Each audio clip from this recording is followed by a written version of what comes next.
My friend groups are both a mix of diversity and similarity. A lot of my close relationships are with people who share similar values, experiences, or even career paths. This makes it a lot easier to relate and connect on a day-to-day basis. At the same time, over the years, especially through work and school, I've built a lot of friendships with people from many different cultural and ethnic backgrounds. I think this balance exists because we often naturally gravitate towards people who feel similar and safe, but when you're in diverse environments, you also have the opportunity to form deeper connections across differences. Where you grew up, the jobs you take, and even your comfort level with stepping outside your norm all day long, which plays a really big role in shaping who you surround yourself with.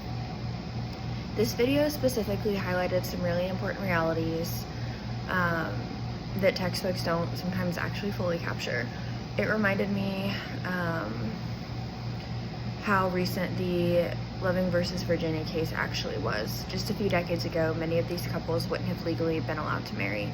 Textbooks tend to cover that history well, but they often stay at a theoretical level and gloss over the emotional and personal sides of what it means to navigate these relationships. The couples in the video share their lived experiences, things like family acceptance, microaggressions, or the constant need to explain their relationships to others. That kind of nuance is harder to capture in a textbook. What has stood out to me was how these relationships involve ongoing negotiation, not just between the couple themselves, but also within their communities and even for strangers. What we've been learning about within this module really helped me understand both the challenges and the benefits of intercultural relationships. For example, there might always be a tension between similarity and difference. In an intercultural relationship, you might share core values, but you also bring very distinct cultural traditions and perspectives. That balance can create beautiful opportunities for growth, but it also requires a lot of constant communication.